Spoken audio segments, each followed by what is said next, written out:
Dear students, in the previous session, we have discussed about the evolution of different life forms, and today we will discuss about adaptive radiation, biological evolution, mechanisms of evolution and Hardy-Van Wert principle.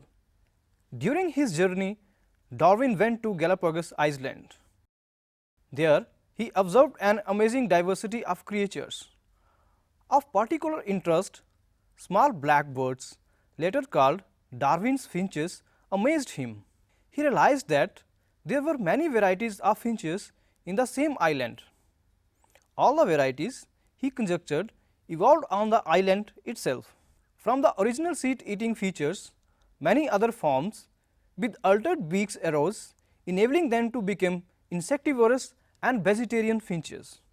This process of evolution of different species in a given geographical area, starting from a point and literally radiating to other areas of geography, that is habitat, is called adaptive radiation. Darwin's finches represent one of the best example of this phenomena. Another example is Australian marsupials.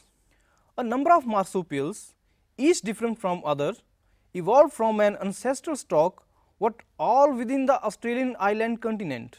When more than one adaptive radiation appeared to have occurred in an isolated geographical area which representing different habitats, one can call this convergent evolution. Placental mammals in Australia also exhibit adaptive radiation involving into varieties of such placental mammals, each of which appears to be similar to a corresponding marsupials. For example, placental wolf and Tasmanian wolves are all marsupials. Now comes to the biological evolution. Evolution by natural selection in a true sense would have started when cellular forms of life with differences in metabolic capability originated on earth. These essence of Darwinian theory about evolution is natural selection. The rate of appearance of new forms is linked to the life cycle or lifespan.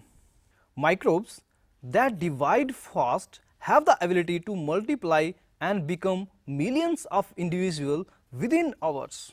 A colony of bacteria, say for example A, growing on a medium, has built-in variation in terms of ability to utilize a feed component. A change in the medium composition would bring out only that part of the population, say for example B, that can survive under the new conditions. In due course of time, this variant population outgrows the numbers and appears as new species. This would happen within days. For the same thing to happen in a fish or fowl would take millions of years, as lifespan of these animals are in years. Here we say that fitness of B is better than fitness of A under new conditions. Nature selects for fitness. One must remember that the so called fitness is based on characteristics which are inherited. Hence, there must be a genetic basis for getting selected and to evolve. Another way of saying the same thing is that some organisms are better adapted to survive in an otherwise hostile environment. Adaptive ability is inherited. It has a genetic basis. Fitness is the end result of the ability to adapt and get selected by nature. Branching descent and natural selection are the two key concepts of Darwinian theory of evolution. Even before Darwin, a French naturalist, Lamarck, has already said that evolution of life forms had occurred what driven by use and disuse of organs. He gave the examples of giraffe, who in an attempt to forage leaves on tall trees and to adapt by elongation of their necks. As they passed on this acquired character of elongated neck to succeeding generations, giraffes slowly over the years came to acquire long necks. Nobody believes this conjecture anymore. Is evolution a process or the result of process? The world we see inanimate and animate, is only the success stories of evolution. When we describe the story of this world, we describe evolution as a process. On the other hand, when we describe the story of life on Earth, we treat evolution as a consequence of a process called natural selection. We are still not very clear whether to regard evolution and natural selection as process or end result of unknown processes. It is possible that the work of Thomas Malthus on population influenced Darwin. Natural selection is based on certain observations which are factual. For example, natural resources are limited. Populations are stable in size except for seasonal fluctuations. Members of a population vary in characteristics, that is, in fact, no two individuals are alike. Even though they look superficially similar, most of variations are inherited, etc. The fact that theoretically population size will grow exponentially if everybody reproduce maximally means this fact can be seen in a growing bacterial population. And other fact that population sizes in reality are limited means that there had been competition for resources. Only some survived and grew at cost of others that could not flourish. The novelty and brilliant insight of Darwin was this: he asserted that variations which are heralded and which make resources utilization better for few means adapted to habitat better will enable only those to reproduce and leave more progeny. Hence, for a period of time over many generations, survivors will leave more progeny and there would be a change in population characteristics and hence new forms appears to arise. Now comes to the mechanisms of evolution. What are the various mechanisms underlying the process of evolution? What is the origin of variations and how does speciation occur?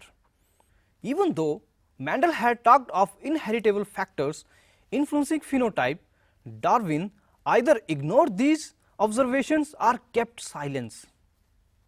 In the first decade of 20th century, Hugo de Vries, based on his work on evening primos, brought forth the idea of mutations, large difference arising suddenly in a population. He believed that it is mutation which causes evolution and not the minor variations, that is heritable, that Darwin talked about. Mutations are random and directionless, while Darwinian variations are small and directional. Evolution of Darwin was gradual, while de Vries believed mutation caused speciation and hence called it saltation, means single step large mutation. Studies in population genetics later brought out some clarity. Now comes to the very important principles during the process of evolution, that is Hardy-Weinberg principle, which is also known as Hardy-Weinberg equilibrium model, or we can say that theorem or Hardy-Weinberg law. The Hardy-Weinberg equilibrium is a principle stating that genetic variation in a population will remain constant for one generation to the next in the absence of some disturbing factors. Allele and genotype frequencies in a population will remain constant from one generation to the next in the absence of other evolutionary influences. These influences may include mate choice, mutation, selection, genetic drift, gene flow and meiotic drive. In a given population, one can find out the frequency of occurrence of alleles of a gene or a locus. This frequency is supposed to remain fixed and even remain the same through generations. Hardy-Weinberg principle stated it using algebraic equation. This principle says that allele frequencies in a population are stable and is constant from generation to generation. The gene pool means total genes and their alleles in a population remain constant. This is called genetic equilibrium. In the simplest case of a single locus with two alleles denoted with capital A and small a, with frequencies of capital A is equal to P and that of the small a is equal to Q respectively. The expected genotype frequencies for homozygous of capital A is equal to P square and for small a is equal to Q square for homozygotes, and for the heterozygotes it must be 2pq. The genotype proportions P square, 2pq and Q square are called Hardy-Van Wert proportions. Note that the sum of all the genotype frequencies of this case is the binomial expansion of the square of the sum of P and Q, and such a sum as it represents the total of all possibilities must be equal to 1. Therefore, the whole square of P plus Q is equal to P square plus 2pq plus Q square is equal to 1. A solution of this equation is Q is equal to 1 minus P.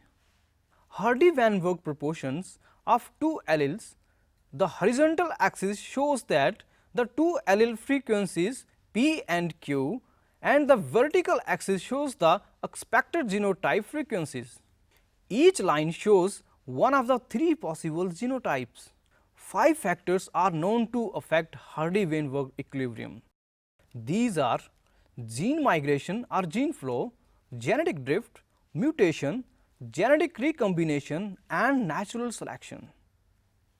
When migration of a section of population to another place and population occurs, gene frequencies change in the original as well as in the new population. New genes or alleles are added to the new population and these are lost from the old population.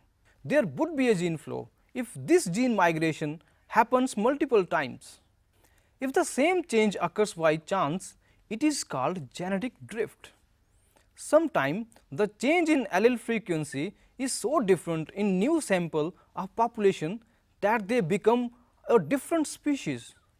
The original drifted population becomes founders and the effect is called founder effect. Microbial experiments shows that pre-existing advantageous mutations when selected will result in observation of new phenotypes. Over few generations, this would result in speciation. Natural selection is a process in which heritable variation enabling better survival are enabled to reproduce and leave greater number of progeny. A critical analysis makes us believe that variations due to mutation or variation due to recombination during gametogenesis or due to gene flow or genetic drift result in change frequency of gene and alleles in future generation. Coupled to enhance reproductive success, natural selection make it look like different population. Natural selection can lead to stabilization, means in which more individual acquires mean character value. Directional change means more individuals acquire value other than mean character value, or disruption means that more individuals acquire peripheral character value at both ends of the distribution curve. So, my dear students, today we have discussed about the adaptive gradation, biological evolution, mechanisms of evolution and Hardy-Van Wert principle. In the next section, we will briefly describe the evolution in spatial context to evolution of man, that is the evolution of human beings. Thank you.